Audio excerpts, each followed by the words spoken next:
I started my full-fledged preparation after I joined the Ultimate Assessment Program at Civils Daily. There is a 12-month strategy which I have done on Civils Daily platform only. I reached out to the Civils Daily team. Civils Daily. Current affairs में Civils Daily. Civils Daily. Civils Daily. With Civils Daily. Civils Daily. Civils Daily IS. Civils Daily. To Civils Daily. Civils Daily. Civils Daily. Civils Daily. Civils Daily. Civils Daily. A mentorship program of Civils Daily, and that did help me a lot.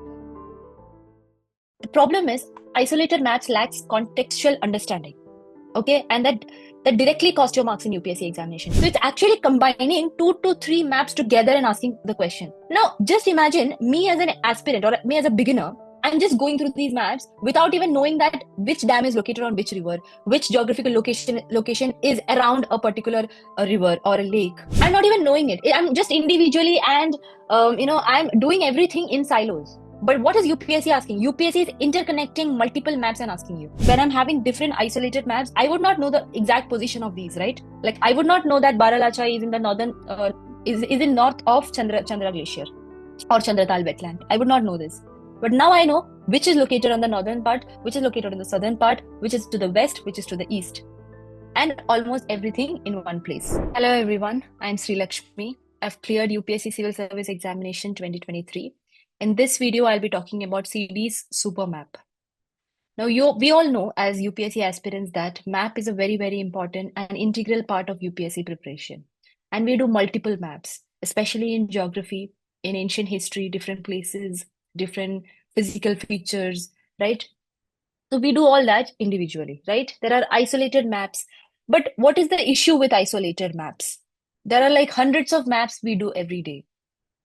The problem is isolated maps lacks contextual understanding. Okay, and that directly costs your marks in UPSC examination because UPSC is asking something else. It's not directly asking from one particular map, right? Let's understand more about this. Now, this is an individual map on international borders. Now, I can see on the green side, India-Pakistan border, international border. On the right-hand side, you can see the red one, which is India-China border. Even here, the black one, which is India-Nepal border, then the violet one, which is India-Bangladesh border, the green one, which is India-Bhutan border. This is an individual map, done. Next, individual map on states and UT borders. Now, this is state, Madhya Pradesh is a state, Rajasthan is a state, the borders are given, UTs are given, UT maps, UT borders are given, right? This is the individual map, again, showing the states and UT borders. Next, individual map on mountain ranges. Now I know these are Himalayas, Karakoram range, okay, greater Himalayas, then there is middle Himalayas, then there is Shivaliks, okay, then here I can see Vindhya range, Satpura range, Aravalis, then Chota Nagpur Plateau, then Eastern Ghats, Western Ghats. Individual map on major mountain ranges and mountain peaks, right? Next is individual map on mountain passes. Now I can see all the important passes of the country, which is like, for example, I can see here Chorla Ghat, Bhor Ghat, Dhal Ghat. Then I can see on the topmost, I can see Rohtang Pass, Baralachala, Banihal Pass. So all the different passes in one map, right? Now, all the major rivers in one map, major rivers, lakes and reservoirs. I can see here Yamuna, Chambal, Ganga, Godavari, Krishna, Bhima, right? Narmada, Tapi. So all these I can see. Now, individual map, UNESCO sites. I can see all the important UNESCO sites of India, okay, like Fatehpur Sikri, Buddhist monuments at Sanchi, Ajanta Caves, Ellora Caves. These are very, very important. We all know Ramsar sites, hundreds of them, right? I can see here multiple Ramsar sites. Then important glaciers, especially on the northern side. Northern side, you can find glaciers a lot, right? I can see here Batura Glacier, I can see K2 Glacier, I can see Siachen Glacier, all these. Next is individual map on dams. Now, these are important dams of the country like Pampa Dam, right? I can see Kota Barrage, Rihan Dam, Indira Sagar Dam, right? Now, these are the individual maps we go through. These are very, very familiar. Almost everybody goes through these maps, right? Because mapping is important in prelims, especially prelims, be it the Indian geographical mapping or the world mapping, right? But let's check out some PYQs to understand what UPSC actually expects from us, that is aspirants, right? Now, look at the kind of question it is asking. On one hand side, it is asking the rivers. On the other hand side, it's asking the dams. On which river is a particular dam located? Okay, again, you can see here rivers and dams are together asked. Here you can see hydropower projects and dams are asked. Here again, rivers and dams are asked. Okay, rivers and national parks. Through which national park does this particular river passes through? Right? Is there any physical geography in that particular river? Something like that. Glacier and the geographical location of it. Rivers and lakes. Dams and lakes and rivers. So it's actually combining 2 to 3 maps together and asking the question.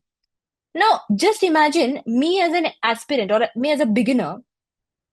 I'm just going through these maps without even knowing that which dam is located on which river, which geographical location is around a particular river or a lake.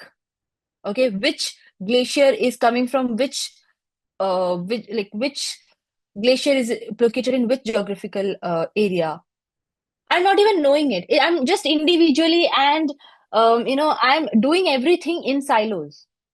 But what is UPSC asking? UPSC is interconnecting multiple maps and asking you, right? Again, you can see 2019 rivers and glaciers has been asked. Rivers and the state spread. They're also asking the state spread. But in river map, we just saw they are just mentioning a line and the name of the river. That's it. It's not showing which state is it passing through, right? It's not writing down the state's name. Again, rivers and the state spread. Again, rivers and tributary state borders, ghats, lakes, geography, geography, and the state border. So 3 maps together they are asking. When I'm reading ghats, I would never think of a state border, or I would never think of lakes around it, right? But they're asking. Now look at the next question. Rivers and important towns. Now, did you see in the river map any town mentioned? I have been in this journey since a few years. I have never seen any map showing showing the rivers and the important towns. At least the state they might have mentioned, but important towns I have not seen in any map. Right? Again, you can see here rivers and ancient or historical sites. Again, I understand rivers and important towns of the current era. But what about ancient and historical sites? Like Ajanta caves lie in the gorge of Wagora River. Sanchi Stupa lies in the gorge of Chambal River. How am I supposed to know this? Right? Rivers and ancient historical kingdoms. So it's geography plus ancient history. 2 subjects combined. Right? River basins and resources. They're asking you that as well. Rivers and physical features. Rivers and waterfalls. I hope you're understanding the idea behind what I'm trying to say. Rivers and famous places combined. Reservoirs and states combined. Okay. Now, how is Civil Delhi's super map solving this problem? Now, they have come up with 8 regional maps of clubbing states that logically belong together. Okay. Now, for example, Indus River System region, states like Jammu, Kashmir, Himachal, and Punjab. Ganga Yamuna River System region, they have combined states like Uttarakhand, Uttar Pradesh, Bihar, West Bengal. Third, Brahmaputra River System, the entire northeast they have covered. Fourth is Mahanadi River System region, states like Odisha, Chhattisgarh, and Jharkhand they have covered. Godavari Krishna River System region, the states like Maharashtra, Telangana, and Andhra Pradesh. Narmada Tapti River System region, states like Madhya Pradesh, Gujarat, and Rajasthan is covered. 7th is Kaveri River System region, states like Karnataka, Tamil Nadu, and Kerala is covered. And the 8th map, which is Luni and Inland Drainage System region, the states like Rajasthan and Gujarat is covered. Now, everything that is possibly present in these states are given on these maps. Be it dams, be it glaciers, be it important resources, be it important places, towns, rivers, lakes, national parks, wildlife sanctuary, everything is given in one place. So at least you know that visual memory that at least this particular river is passing through this particular national park. That much clarity is given in this map. Okay, it's very, very detailed map. 8 maps are there.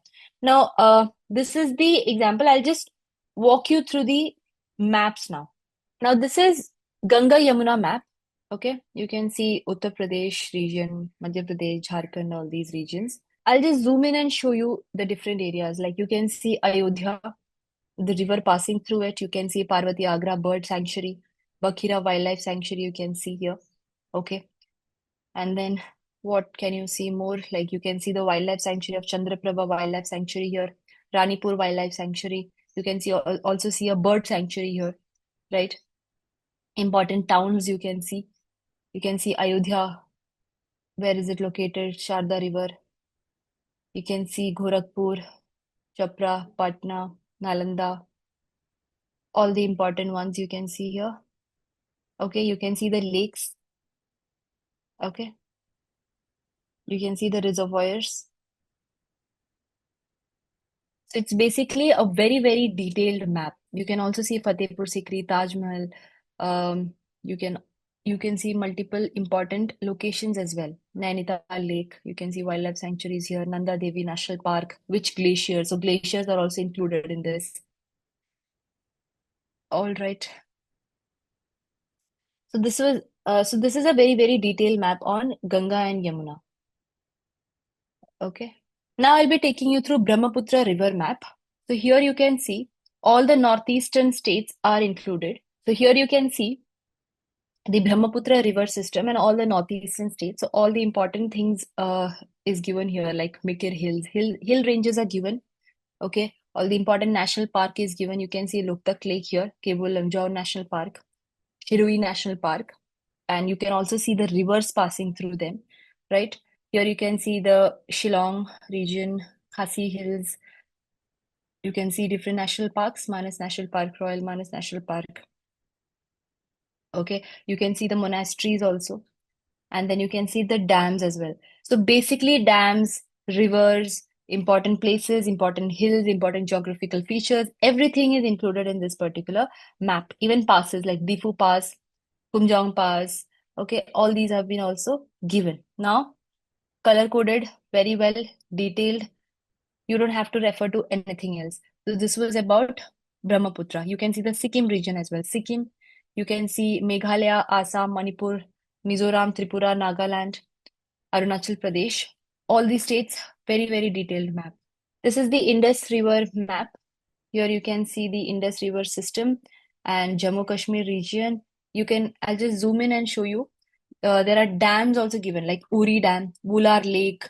The wetlands are also given, like Hokesar Wetland, Dal Lake, the national park, the Dachigam National Park, and the important glaciers are given. So here you can see a mix of almost all the glaciers and river systems and national parks, wildlife sanctuary, dams, everything in one place. You can see this. Ladakh Range, Leh, Zanskar Range. You can see important peaks. You can see important towns. Dharamshala, Manali, Dauladar Range, the glacier, like Barasingri Glacier. So I'm just going through and I'm like finding out different areas like Chandratal Wetland. So I know exact location of Chandratal Wetland now, which river passes through it, everything. How far is it from Manali? How far is it from Rohtang Pass? Right? Now, there is Chandratal as well, Baralachala as well. So I know exactly where is it located, the northern side. So when I'm having different isolated maps, I would not know the exact position of these, right? Like I would not know that Baralacha is in the northern is in north of Chandra Glacier or Chandratal wetland. I would not know this. But now I know which is located on the northern part, which is located in the southern part, which is to the west, which is to the east. And almost everything in one place. Right? You can just see the kind of detailed effort that has been put into these maps. This is the Mahanadi River map. Here you can see the Madhya Pradesh, Chhattisgarh, Jharkhand, Odisha regions. You can see the Simlipal Plateau. You can see Sundargarh Hills. You can see the dams also located, the Mandira Dam, Rourkela, Korba. You can see the different tributaries of the main rivers. You can see the reservoirs like Hirakund reservoirs, Hirakund Dam. Where is it located? It's located on Mahanadi. Now you can see different sanctuaries like wildlife sanctuary of Baisipalli, right? Very, very detailed. Now you can see other reservoirs as well, like on the southern side. I know there are plateaus in between, Indravati Plateau, Bastar Plateau, Maikal Hills on top. I have an idea that, the rivers, which river passing from Maharashtra, it enters into Chhattisgarh or not. I can see the Rewa region. I can see Deogarh Hills, Ambikapur. I can see the national parks, Betla National Park, Palmao Wildlife Sanctuary, right? Hazirabad Wildlife Sanctuary. I can see dams as well on different rivers. So these were the 8 super maps I was talking about, and you can see how well and how detailed everything has been covered in one place. You just have to refer to 8 maps rather than referring to hundreds of maps individually and not even, getting the best out of it. Okay, not understanding how UPSC asks questions. These 8 super maps will help you cover everything across UPSC syllabus and all the core subjects, including the ancient history part, the important monasteries and all of that, ancient and geographical locations, everything in these 8 maps, and you're done and sorted with mapping, right? So this was all about the CD's super map session and how to do the map analysis when it comes to UPSC preparation. Thank you, everyone. This is the end of the session.